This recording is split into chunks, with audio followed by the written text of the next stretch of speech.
इसे गलत कहता हूँ, क्योंकि इससे बनने वाले अल्फाज भी ऐसे होंगे और सब ऐसे होगा और सब बच्चे ऐसा लिखते हैं। अब देखो अब ये तीनों डायरेक्शन है ना भाई, देखो सी के साथ ये ऊपर वाली डायरेक्शन जा रही है, ये लाइन ऊपर जा रही है और ये नीचे आ रही है, ये बेटा सी गलत होता है। सीन में बनाने का तरीका जो है हमारे पास बेटा, आप मुझे बताओ इसे क्या कहते हैं? और अगर मैं यहाँ से मद हटा के ये बेग का अलिफ हटा दूं और यहाँ पे डॉट हटा दूं, ये बेग का सिरा बनेगा ना, और यहाँ से अलिफ हटा दूं तो ये इसको जोड़ू, क्या बनेगा? ये मद। ये क्या है हमारे पास? और ये बेग का सिरा। सीन जो बच्चे ऐसा लिखते हैं ये गलत सीन होता है। सीन के दंदान जो है सिरे वो बराबर नहीं होते, अगर होते हैं तो वो भी बता दूंगा मैं बेटा। सीन को बनाने के लिए पहले छोटा सा मद बनाया जाता है, मद भी कुछ इस तरह का, कुछ इस तरह का नहीं, ये गलत होता है। इस तरह का मद बनाया जाता है और फिर बे का सिरा जोड़ा जाता है। मद बना के फिर बे का सिरा, जो हमने यहाँ पे मद बनाया, फिर बे का सिरा जोड़ने के बाद इसको राउंड किया जाता है। राउंड करने के बाद इसके साथ यहाँ पे लगे जाता है, क्योंकि सीन के तीनों दंदान आपस में बराबर नहीं होते। मतलब सीन के तीनों दंदान बराबर नहीं होते, सो सिंपल मद और बे के सिरे से हमारा सीन बनाया जाता है। जो बच्चा ऐसा सीन लिखेगा वो गलत है, ठीक है भाई। ये सीन कोई नहीं होता, सीन हमारा ऐसे होता है।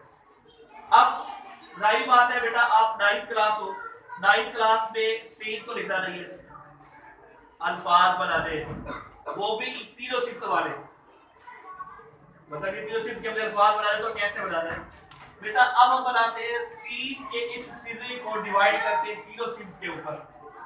अगर हम लिख रहे होंगे सीन अलिफ सा, तो जाहिर बात है पहले यहाँ पे मद बनाया फिर बे का सिरा बनाया, लेकिन यहाँ पे थोड़ा सा उलट कर लेंगे, पहले बे का सिरा बनाएंगे फिर मद बनाने के बाद ऊपर ले लेंगे, तो क्या बनेगा? सीन अलिफ सा। यहाँ पे मद बनाया फिर बे का सिरा बनाया, जब सिफ्त नंबर 1 बनाई तो पहले बे का सिरा बनाया और बाद में मद बनाया, ये सीन अलिफ सा है। तो ये सीन अलिफ सा ठीक होता है और ये वाला सीन अलिफ सा अगर आप अपनी बुक में देखें तो इस तरह से होगा, इस तरह से नहीं होगा। अब सिफ्त नंबर 1 डिफाइन हो गई इसकी। अब सिफ्त नंबर 2, इसके अंदर यहाँ पे लिखा होता है, हम लोग लिखते हैं अहम नोट के इसको सिफ्त नंबर 2 को किसी अल्फाज में जोड़ने से पहले एक इजाफी पैवंद का इस्तेमाल किया जाता है ऐसे। अब हम लिखते हैं सीन, इसको दूसरी सिफ्त में जैसे हमने सीन अलिफ सा बनाया वैसे ही बनाएंगे। तो देखो पहले बे का सिरा बनाया, सीन बनाते तो पहले क्या करते हैं? मद बनाते हैं पहले फिर बे का सिरा बनाते हैं, लेकिन जब सिफ्त नंबर 1 बनाएंगे सीन को पहले बे का सिरा फिर मद और फिर अलिफ, यहाँ पर पहले बे का सिरा फिर मद।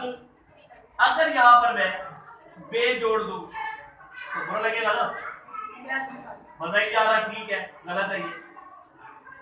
तो अब यहाँ पे इजाफी पैवंद रखा होगा, ये क्यों है? ये देखो भाई, वो कहते हैं अगर सिफ्त नंबर 2 बना रहे हो तो पहले बच्चों बे का सिरा बनाओ फिर मद बनाओ और एक इजाफी पैवंद जोड़ो ऐसे। जब आप इजाफी पैवंद जोड़ेंगे तो इसके साथ बे जोड़ो तो ये क्या बनेगा? सब। तो ये बेटा गलत, इस तरह वाला सब गलत, ये वाला सब ठीक।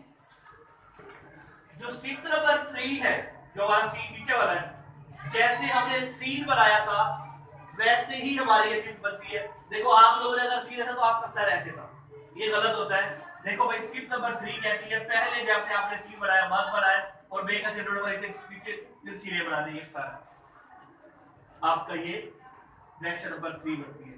तो बेटा मैं आपको ये चाहता हूँ कि आपकी जो राइटिंग है वो इस पैटर्न पर हो जो किताब के ऊपर है, जिसके तरफ अल्फाज की सही बनावट नजर आती है।